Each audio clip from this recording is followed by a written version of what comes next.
Over history, there have been many iconic figures that have had a major impact on the lives of those they have come across. Some have been remembered for the good they did on this earth, while others would go down in history for the atrocities they committed. There was one person known only to one city, a city under the sea. Over his life, his ambition and egomania led to much death and devastation to those trapped under the Atlantic with him. Who was this man? What events led him to create a city under the sea? And who were the parasites he spoke of? Here we explore in the lore and story behind Andrew Ryan. Way back in 1917, in a small village near Minsk, a young Andrei Ryanovsky and his middle-class Jewish family appeared to survive fairly well during this tumultuous time. At this point, World War I had been ongoing for the past 3 years, and the wealthy and powerful of the region, currently part of the Russian Empire, would soon begin to struggle. As the Russian Revolution began, the Bolshevik faction forcibly took over Nicholas II's leadership. They believed the wealthy exploited the poor to make themselves even richer, so they carried out a mass nationalization of all private property and companies from their wealthy owners, fighting against the exploitation of the working people. This significant move impacted Andrei's family immensely after Andrei's father, Piotr, was forced to give up ownership of his business. With many unhappy in their new forced political structure and the wealthy having forcibly lost access to their private companies, Piotr and many others spoke out against the communists. Doing their best to cement their power and silence those who opposed them, the Bolshevik ordered their military, the Red Guard, to purge any who actively acted against their rule. In Andrei's words, his country had traded despotism for insanity, where their ruler and the wealthy had been forced to abdicate their power following the threat of the communist Bolshevik reign. Although his world had fallen apart, it would only get worse. Due to their association with Piotr, Andrei's aunt and uncle were murdered by the Bolshevik Red Guard. Having lost ownership of his company, his once substantial income to support his family, and now, with his life under threat, Piotr fled with Andrei to Constantinople to escape the communist regime. For the next 2 years, Andrei would think about how his whole life had been torn apart by these parasites who had taken what did not belong to them undeservingly. With this in mind, in 1919, he decided to move somewhere new where he could use his intelligence and great work ethic to create a new life for himself. And so, he moved to the United States of America. With a new country and determination, Andrei Ryanovsky anglicized his name to Andrew Ryan. Believing that a man chooses and a slave obeys, Andrew chose greatness, and through hard work, he managed to purchase his own land. To his luck, this land had its own oil, and with it, he formed his own company, Ryan Oil. With mass earnings coming from his company, Andrew made several investments. Over time, he became one of the wealthiest men in America. He was a self-made man, and he had worked hard for everything he had achieved. But things would change again. In 1933, Franklin D. Roosevelt became the 32nd President of the United States of America. During his presidency, he focused on state-run social programs to help those who had not been as fortunate as people like Andrew Ryan, where Roosevelt set up funding to make their lives easier. As Ryan believed that you could only own what you had earned yourself, he despised the implementation of this program. This would only frustrate him more when the government became more hands-on in their treatment of the wealthy and their privately owned property. In one instance, the government attempted to nationalize a forest Ryan owned that he used as a private retreat. In response to this, he threatened to burn the forest to the ground instead of allowing the government to turn it into a national park for everyone to visit. His hard work had allowed him to purchase this land, and no one would take it from him. He saw those who attempted to take something they had not earned as parasites, and the government attempting to take his land, in his eyes, showed similarities to the Bolsheviks who had destroyed his family and his father's business. Towards the end of World War II, in 1945, the United States military dropped nuclear bombs on the Japanese cities of Hiroshima and Nagasaki. Watching this unfold, Ryan became disgusted by America's reaction to destroy something they could not seize. They had taken science and harnessed it into a deadly weapon. Over his years in this country where he had thrived, a combination of the attempted forced nationalization of his forest, America's need to spoon-feed those who would not work for their own success, and the nuclear destruction of Hiroshima and Nagasaki, Ryan had had enough. To this, he decided to create his own place where great men and women could prosper. I'm just popping in quickly here to let you know that this video is sponsored by the Ridge wallet. As many of my longtime viewers may know, I have already worked with the Ridge. Because I like their wallet so much, I happily accepted to work with them for a third time. If you've watched my channel before, you'll know that I love this product. It has over 40,000 5-star reviews, 30 colors and styles to choose from, and RFID blocking technology to protect you from digital pickpocketers. They'll even let you test drive it for 45 days. That means that in a small chance you don't like it, you can send it back for a full refund. I still love my burnt titanium design, and I've had this for well over 3 or 4 months now. I will never go back to my old bulky styled wallet I used before. To get yours, visit ridge.com/Scarion to get 15% off your order if you use the code Scarion at the checkout. Thanks to you guys for checking out these sponsors because it does help with the channel. Without you all, I wouldn't get these opportunities, so thank you. Now back to the lore. As a very wealthy man, Andrew searched for a place to set up his own community as he sailed the Atlantic Ocean on his ship, the Olympian. A place where he could choose who came in and out. Settling on a spot approximately 433 kilometers west of Reykjavik, Andrew decided this would be where he would build his city, and shortly after, in late 1945, the construction of Rapture began, a city under the depths of the Atlantic Ocean. With his disdain for the parasites that would discover what he was up to, and with the thought they would also simply try to take this from him, Ryan took great caution to conceal his activities from any government agency. For construction, he set up shell companies to hide the acquisition of building materials and the labour related to the construction of Rapture.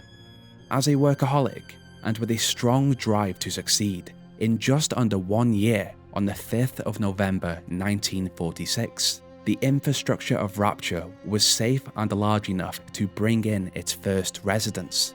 Following everything he had witnessed in his life, and his strong belief that parasites would not be welcome in his city, Andrew searched for a population that would follow his vision for Rapture. A place where the artist would not fear the censor, where the scientist would not be bound by petty morality, and where the great would not be constrained by the small, where each person would be part of a great chain, each link making the city stronger without government interference. If he could bring in only the best and brightest that humanity had to offer under his leadership, this city could grow exponentially in technology, knowledge, and culture. As the years passed, more of the surface's population were welcomed into this underwater city, Ryan's philosophy being well known to those coming in, with only one law across the whole city: no communication to the outside world in order to keep the city safe from the parasites up above. As the city expanded, Ryan's egomania grew with it. To those coming in, most viewed Ryan as an inspirational figure due to the speeches he would make about the city, the individuals within, free from the control of institutions, and a free market that would allow them to strengthen the great chain. To some, he appeared arrogant, while to others, he gained major supporters who believed fully in his vision, and these supporters were rewarded in turn. some of the main supporters being Dr. Yi Su-chong, Dr. Bridget Tenenbaum, Frank Fontaine, and Sander Cohen. Some of these even made it onto the small Rapture Central Council, which was only used in an emergency to fulfill his philosophy of no government interference. With a zero market philosophy and zero government intervention in businesses, Rapture's economy thrived. One of these businesses was of course owned by Andrew Ryan. This business became almost essential to the running of Rapture, where it set up residency agreements with Rapture's population before they even arrived in the city, offered space in the city for new businesses to set up, only if they could pay for it, and most importantly, being located in Hephaestus, the main power facility for Rapture, routed power to those who could pay for it. With new scientific advancements and magnificent inventions hitting the streets of Rapture, Ryan noticed something great: plasmids, serums processed from a mysterious substance called Adam. This substance was discovered in the sea slugs of the ocean, where they were later implanted into the stomachs of kidnapped little girls, in secret, to increase the yield of Adam from each slug. When introduced to a human, this serum would essentially modify their stem cells, offering whatever genetic modification you could think of. With these, a company run by Frank Fontaine, Fontaine Futuristics, developed and sold these plasmids. Within their catalogue, their products allowed their consumers superhuman abilities such as fire manipulation, telekinesis, and control over electricity. The use of Adam essentially became a way of life in Rapture over the years. Not only was it used to develop plasmids, but it was also used by doctors and scientists in standard practice. Fontaine had cornered the genetic market and made it his. Fontaine Futuristics was the perfect example of what happened when a government did not interfere, but with the sway that Adam had over the people of Rapture, Andrew saw Rapture transform before his eyes, just not in the way he wanted. And so, he sought out a way to give this great chain a tug. Without the standard safety regulations that would come with testing a new product, it was discovered a little too late that Adam had extremely negative side effects after use. Although it did allow its users to achieve incredible feats, if the newly adapted stem cells within their systems were not topped up with more of the substance, these cells would break down, leaving the consumers to slowly grow mad and highly aggressive. As an Adam shortage hit Rapture, increased reports came in of attacks in the streets. To this, those close to Ryan came to him with their concerns about Adam's effect on society, but he chose not to intervene. In his mind, if he were to step in, he would be going against the values of what this entire city stood for, and so he allowed the Adam crisis to continue. By 1952, Rapture boomed. The technology here was decades ahead of the surface, simply down to Ryan's no government interference policy. With the city having seemingly become successful, apart from the Adam problem, Andrew stood beside Bridget Tenenbaum, Yi Su-chong, Sophia Lam, Sander Cohen, and Gilbert Alexander as Rapture's best and brightest. With these iconic figures featured across Rapture, they too took over their own sectors of the city and gathered their own following. But not all of these truly believed in Ryan's vision. In Rapture, for every one person that succeeded, another failed, and so, as the rich became richer, the poor became poorer. This worked for Ryan and his associates as the poor could be exploited, but they could also be used by those who disagreed with his views for political gain. Seeing his opportunity to take power from Ryan and run Rapture himself, Frank Fontaine saw the desperation of the poor in the streets. Using Fontaine's home for the poor to gather support from the unfortunate of Rapture, he began to rally them up against Ryan. But Fontaine would not be Ryan's only opposition. Having been brought in to help Rapture's population adjust to the lack of sunlight, psychologist Sophia Lam saw great potential for Rapture, just not in the way Ryan ran it.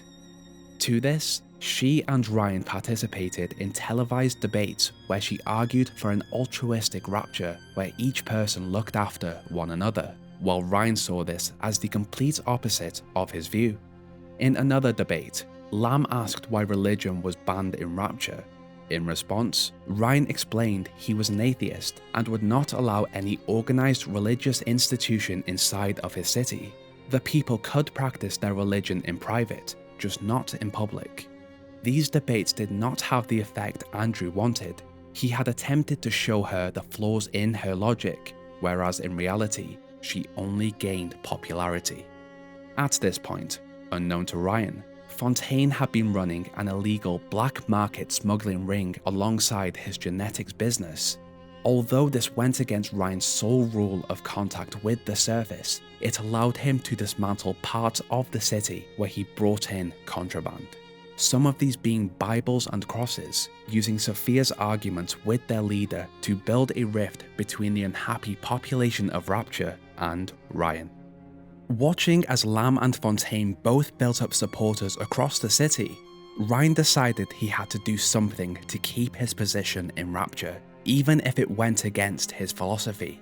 After planting a spy in Sophia's inner circle, he discovered that she had almost set up her own religion, as this went against one of the new rules he had created. As a result of him losing his grasp over Rapture, he had her imprisoned. Ryan eventually discovered Fontaine was behind the smuggling ring, but he needed proof before he could bring him down. After investigating Fontaine and his associates, Ryan was presented with the proof he needed, but Fontaine escaped capture and went into hiding.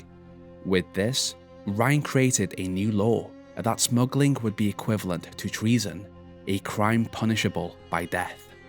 With unrest and death in the streets due to Adam-crazed splicers, Rapture felt unsafe. One night, Ryan met an exotic dancer in Eve's garden called Jasmine Jolene. After a night of passion, he left, unaware that this night would lead to her pregnancy. Rapture had been constructed with technology in mind, and with it, Ryan had gotten his engineers to design a security system that responded to his genetic structure. If the city were to go into a lockdown, only he or someone with his genetic structure would be able to navigate Rapture with ease. Aware of this security system, somehow, Fontaine became aware of Jolene's pregnancy. As a poor dancer, she agreed to take payment in return for the embryo of Ryan's child. Using science, Fontaine, with the help of his associates, accelerated the growth of this child. By the age of 1, in 1957, Jack had the gross musculature of a fit 19-year-old. The child itself would not be enough though. With psychological conditioning, they taught the child 2 phrases that would enact involuntary actions. The first, "Would you kindly," which compelled Jack to obey any order, and secondly, Code Yellow, which would stop his heart. Ryan would later become aware of Jasmine's pregnancy and deceit, where, in a fit of rage, would kill her. As the Jack project neared completion, he was covertly sent to the surface, implanted with fake memories, where he would wait to be called back. Moving into September 1958, Ryan's team believed they had discovered the location of Frank Fontaine and his smuggling ring. Over the following days, the newspapers would report of a fiery shootout and the death of Frank Fontaine. While this would have appeared to be a success for Ryan, Fontaine had actually planned the situation to fake his death for the next stage in his plan to take over Rapture. Over the subsequent months, Fontaine changed his identity to Atlas, a man of the people who wanted to help them fight against the rich that would not help them. With this persona, he gathered the support of many of the poor of Rapture. With the Adam crisis continuing, Ryan made an extremely unpopular decision and forcibly took control of Fontaine Futuristics, where it became a part of Ryan Industries. This very action went against the philosophy Ryan had built Rapture on, and with this move, Atlas gained even more support as Ryan lost his. In November of 1958, Ryan and his team believed they had discovered all involved who had colluded with Fontaine and sent them to Fontaine's department store. Not only that, Ryan could see the threat Atlas posed to his leadership and covertly had him and his close supporters also sent to the department store. Locked inside, Ryan then had the entire building dropped into an ocean trench. Andrew Ryan, at this point, was clinging on to his power. He had upset those around him by going against his own ideals, and Rapture was failing due to Adam withdrawal. Now in control of Fontaine Futuristics, he discovered how Adam was actually developed. Although disgusted by the mutilation of little girls to acquire the substance, he understood Rapture needed Adam to function. On New Year's Eve of the same year, Ryan made a live televised broadcast to the population of Rapture. He explained that they had been through many trials, but 1959 would be Rapture's finest year. He explained this city was their city, it was their strength that had built it up in the first place, and it would be their strength that would rebuild it, the Great Chain. Unknown to Ryan, Atlas and his supporters had managed to escape their prison with a plan in mind to blow up the Kashmiri restaurant as Rapture's elite celebrated there. To Ryan's luck, he had missed the party and avoided the explosion. With this attempt on his life, a civil war began. Over the following months, war ravaged the streets. Atlas offered plasmids to any who would fight for him against Ryan's men. These came in the form of the poor of Rapture, who had nothing to lose and everything to gain. Holding on to any piece of his philosophy he could, Ryan refused to give these people anything. They were parasites, and he would rather fight to the death than give them what they wanted. Working for Ryan after taking over Fontaine Futuristics, Dr. Suchong gave Ryan a solution that could help him fight against Atlas's growing army. They altered the structure of the plasmids of Rapture, leaving the consumers susceptible to pheromones, which would, in turn, force them to fulfill Ryan's commands. Andrew had once again gone against his philosophy of a man choosing to create his own success, only now he had forcibly taken away a man's free will and replaced it with his own desires. With the city completely locked down and on the brink of collapse, Adam-addicted splicers attacking anyone on the streets to acquire more of the substance, and Ryan and Atlas's men going at it, Atlas decided this would be the perfect point to bring back Ryan's genetically altered son. After hijacking a plane as it flew over the entrance to Rapture, Jack discovered the underwater city. Psychologically conditioned to believe he had been involved in an accident, he wandered the solemn streets following the orders of Atlas, who pretended to be a friend as Ryan watched from his office in Hephaestus. Unsure of how this person had gained access to his city, Ryan attempted to discover who Jack was, guessing he was likely part of the American CIA or Russian KGB, completely oblivious that he was in fact an assassin genetically modified by Frank Fontaine. With his city falling apart, Ryan stayed in the safety of his office. Then, he figured out who Jack was. As Jack navigated the city using his genetic structure naturally taken from his father to access bathyspheres and bypass security systems, Ryan understood it would only be a matter of time before his assassin would make it to him. To this, he decided he would rather destroy his city than let Atlas use his son to access control of it. Jack had shown himself to be capable in combat, and after catching on to the "Would you kindly" command, Andrew could see that his son was merely a slave to Atlas. Having set the city to self-destruct and ready for his fate, Ryan played a final hole of golf in his office as he waited to meet his son. As Jack approached, unaware of who this man actually was, Ryan explained that everything he had experienced had merely been a part of a greater plan to take over Rapture. That the phrase "would you kindly" had steered all of his actions. He explained that a man chooses, a slave obeys, and with it, he handed Jack his golf club and ordered him to kill him with the "Would you kindly" command. In doing so, Andrew Ryan had gone out on his own terms, denying Atlas the satisfaction of taking him out himself, showing his egomania and arrogance to the very end as his city entered the final stages of the self-destruct sequence. Andrew Ryan had built Rapture to escape a controlling government that took what did not belong to them. But in this war, Ryan essentially became what he despised. He had taken over the company of his enemy, and later, even worse, the minds and actions of the unfortunate populace of the city. His self-destruct sequence was stopped, and over the next 10 years, other rulers took over the underwater city with their own belief system to control the few surviving members of Rapture. But Andrew Ryan's presence was still felt throughout the broken streets. A man chooses, a slave obeys, and Andrew Ryan had chosen to die on his own terms. Andrew Ryan is a perfect example of what can happen when a writer nails a backstory.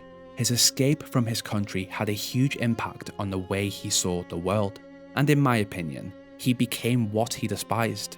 Driven mostly by his large ego and paranoia, he locked up those who disagreed with him, took from those who opposed him, and slowly lost his supporters. Andrew Ryan was a great character, and I enjoyed writing this episode a lot. Now, if you enjoyed this episode, I would appreciate it if you could leave a like and a comment on your thoughts to boost that algorithm. I would also like to thank my patrons and channel members who are on the screen right now, and an extra special thank you to my gold tier patrons and channel members: Jonas, Lewis, Queen Arby, Fluffy the Dragon, and Mr. M791. What did you think of this lore? Do you think Andrew Ryan had the right idea, and would you have thrived in Ryan's Rapture? Let me know in the comments below. That was everything I wanted to cover in this video. Now Parasite, enjoy your day. Bye.